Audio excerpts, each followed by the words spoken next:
वो तानिया फराना को चमची चमची चमची बोला, ब्लूटूथ डिवाइस कनेक्टेड बोला, और आप खुद अपने साथ हमेशा दो लोगों को लेकर के घूमे, जिसमें एक अशनूर थी और एक अभिषेक था। तो फिर आपका क्या था? आप भी तो किसी के चमचे हुए, इनडायरेक्टली कहना चाहा। तो मैं आपको बताता हूं, अपोनेंट यानी प्रतिद्वंदी हमेशा अपने प्रतिद्वंदी को नीचा दिखा करके ही बात करता है। तो बीइंग अ प्रणीत, अगर मैं suppose to be I am a Praneet, तो मैं अगर सामने वाले फराना और तानिया की अलायंसेस जो उस वक्त बनी हैं, ज़बरदस्ती के लिए बनाई गई हैं, दोस्तों दोस्तों का साथ देते ही देते हैं। तो ये लोग जो उस समय मेडअप फ्रेंडशिप्स को लेकर के घूम रहे हैं, जो कि बार बार बिखर जाती है, आज के एपिसोड में भी आप देख लो, तो जो मेडअप फ्रेंडशिप्स होती है उनको तो कॉल आउट यही किया जाएगा ना कि आप, ये इसकी जगह पे आ गया, उसकी जगह पे आ गया, इसके साथ बात कर रहा है, उसके साथ बात कर रहा है, जैसे डिवाइडेशंस की जाए। तो प्रणीत के आंसर से भी मैं कन्विंस होता हूं बिल्कुल, और उसकी रियल दोस्तियां थी। अशनूर के लिए उसने बहुत कुछ किया था। हालांकि इमीडिएटली फरहाना ने बोला ये तो दोस्तों को बाहर भी निकाल देते टाइम आने पर। अशनूर भी अब तो चली गई, अमाल ने बोला था, वो भी पॉइंट है, अगर आप चाहें तो देख सकते हैं। अमाल, आप ऑब्सेस्ड हैं तानिया को लेकर के? ये अमाल से पूछा गया कि हर समय तानिया तानिया तानिया तानिया तानिया।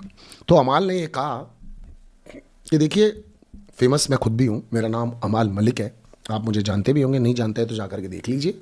और उसके अलावा देखा जाए तो मैं इसको एक्सपोज करना चाहता हूं, जितना ज़्यादा कर पाऊं। तानिया मित्तल को एक्सपोज करने वाले जितने भी घर वाले हैं, चाहे गौरव हो, अमाल हो, प्रणीत हो, अशनूर हो, और जो भी जितने भी लोग तानिया मित्तल को एक्सपोज करना चाहते हैं, उनकी कभी हिम्मत नहीं थी उसको एक्सपोज करने की। मेकर्स ने ही उसको एक्सपोज किया, तो इन लोगों को एक अच्छी चीज मिल गई, मतलब मजा मिल गया कि मजे ले लेते हैं, इसको गलत गलत बोल देते हैं, बिकॉज ये कहीं बात को इधर उधर नहीं करेगी। तो अमाल के पास भी एक सॉफ्ट टारगेट है तानिया मित्तल, गौरव के पास भी सॉफ्ट टारगेट है तानिया मित्तल, प्रणीत के पास भी सॉफ्ट टारगेट है तानिया मित्तल, क्योंकि तानिया और फराना एक हिटमी वाले, वो नहीं आता हिटमी वाला एक टॉय, मुक्का मारो खड़े हो जाते हैं, इनको कुछ बनना है, इसीलिए सब लोग इनको पंच कर रहे हैं। मीडिया इनको पंच कर रही है, गेस्ट इनको पंच कर रहे हैं, होस्ट इनको पंच कर रहे हैं, मेकर्स इनको पंच कर रहे हैं, आज मीडिया भी इनको पंच कर रही है, बाहर दुनिया भी इनको पंच कर रही है, बिकॉज ये कुछ नहीं थे, कुछ बनने की तलाश में इन्होंने अपनी जरूरत से, कुव्वत से ज्यादा किया।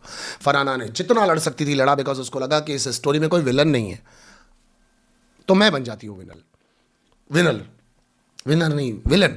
और वहीं पर तानिया मित्तल ने नोटिस किया कि मैं रोती हूँ, स्पिरिचुअल हूँ, मेरी साड़ियाँ हैं, मेरे गहने हैं, मेरी कहानियाँ हैं, मेरी बातें हैं, उसने उसको दिखाना शुरू किया। मेकर्स ने उसकी बड़ी बड़ी फेरीटेल वाली स्टोरीज को आकर के डिकोड कर दिया, और उसके बाद से उस लड़की के साथ क्या हो रहा है वो आप बहुत अच्छे से देख ही पा रहे हैं। फिर तानिया से एक सवाल, सेल्फ रेस्पेक्ट सेलेक्टिव है आपका, आप दूसरों के सामने अपने सेल्फ रेस्पेक्टिव को फटाफट से लेकर के आ जाती है, लेकिन अगर यही बात अमाल के सामने हो तो अमाल को आप माफ कर देती हैं। Tania, you give a fantastic answer कि भैया मेरी मर्जी है, अगर आप मुझे छुएंगी और मेरी माँ मुझे छुएंगी तो मैं तय करूंगी ना मुझे कौन छू रहा है, या मैं अलाउ करूंगी। तो मैंने मेरी दोस्ती के चलते हुए अमाल को कई चीज़ें अलाउ की थी, बाकी लोगों को मैंने नहीं की। तो मालती के थप्पड़ वाली बात पर मालती को मैं अलाउ नहीं करती हूँ। Well done.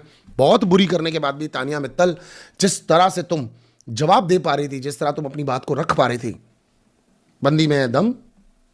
तानिया तुम जबरदस्त हो। फराना पहले से इतनी बदतमीज है या फिर यहां आकर बनी है? What kind of question is this? Actually I don't understand.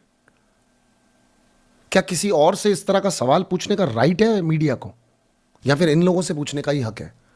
Farhana Bhatt जो कि कुछ फॉलोअर्स को लेकर के यहां पे आ गई थी। कैन यू इमेजिन दिस कि फरहाना भट्ट की वजह से ये सीजन है? क्या आप इतनी बदतमीज हैं, या यहां की वजह से आप बदतमीज बनी हैं? खैर, फरहाना ने बहुत अच्छा आंसर किया। फरहाना ने कहा जैसे लोग होते हैं उनके साथ वैसा जवाब देती हूं मैं। हाँ, मेरी पर्सनालिटी का ये भी हिस्सा है, बट मैं मीडिया को एक चीज कहना चाहता हूं। जिस तरह से ह्यूमिलिएट किया जा रहा था तानिया मित्तल को, जिस तरह ह्यूमिलिएट किया जा रहा था फरहाना को, क्या एक्चुअली पॉपुलर फेसेस को इतना गलत कहा जा सकता है? या बिग बॉस ने भी इनको टॉप 6 टॉप 5 की जिस लड़ाई में अंधे हो रहे हैं सारे के सारे घर वाले अंदर बैठे हुए, उनको कितने बुरे तरीके से कीमत चुकानी पड़ रही है अपनी बेइज्जतियों की, कितनी बुरे तरीके से उनकी इंसल्ट हो रही है। आपको पता है सक्सेस की कीमत बिग बॉस जैसे घर के अंदर आपको डे 1 से चुकानी होती है। I really feel very bad for Farhana and Tania, the way few of questions are pick up from the media, put up from the media. I don't understand कि क्या आप इतनी बदतमीज हैं या घर से भी थी? फेक साड़ियां, फेक बातें, फेक काम, फेक हरकतें, आप भी तो लोग जज नहीं कर पाए कि गौरव सच्चा है या झूठा है। कहाँ कर पाए आप लोग? आप कहाँ जज कर पाए कि बशीर और नेहल का रिश्ता सच्चा था या झूठा था? कहाँ जज कर पाए कि अभिषेक और अशनूर सच्चे थे या झूठे थे? कहाँ जज कर पाए कि अशनूर सच में ऐसी थी या नहीं थी? क्योंकि हमने तो बहुत सारे लोगों की दो दो तीन तीन साइड्स देखी। बट ये इजी टारगेट है, ये बेचारे कुछ बनना चाहते हैं, इसलिए इनकी दिल खोल के ली जा सकती है। ये लोग स्पॉन्टेनियसली ले भी लेंगे। कैसे तानिया ने कहा, एक दिन आसान नहीं रहा है मेरा इस घर के अंदर जब से मैं आई हूँ। इसीलिए फरहाना भट्ट अपने पेरेंट्स को कह रही थी जाते टाइम कि मम्मी प्लीज़ मुझे यहाँ से ले जाओ, मुझे डर लगता है, मैं नहीं रहना चाहती अब यहाँ पे। एक अपना हमदर्द दिखाना तो फटके हाथ में आ गई थी इन लोगों की। They are survivors. ये एक्चुअल हीरोज़ हैं जिन्होंने बहुत सारी चीज़ों का सामना किया है कुछ गलत शब्दों की वजह से। And same thing goes to Gaurav also, कि गौरव ऐसा है या नहीं है। पैसों से बहुत ज़्यादा बड़ी सफाई देनी पड़ी है उसको कि गौरव ऐसा है या नहीं है।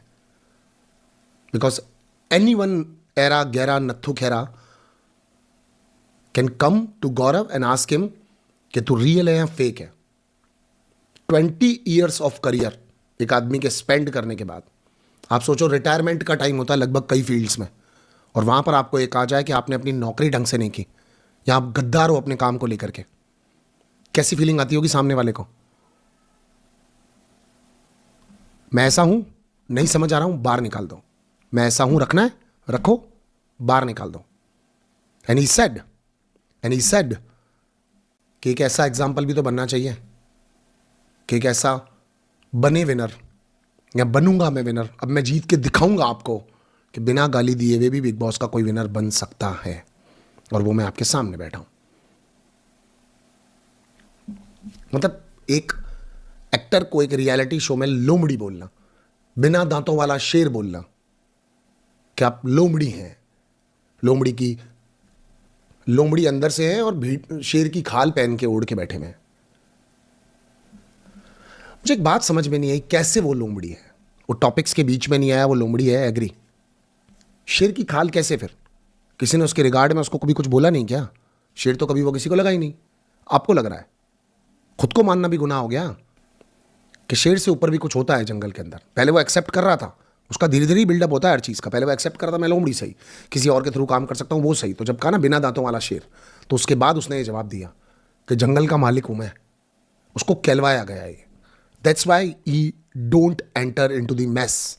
इतना मैं उसको समझा हूँ कि इसीलिए वो फालतू के लफड़ों में नहीं पड़ रहा होता, क्योंकि पड़ेगा तो फिर वो खुलेगा, और वो खुलेगा तो फिर वो बोलेगा। इसीलिए वो रोकता है अपने आप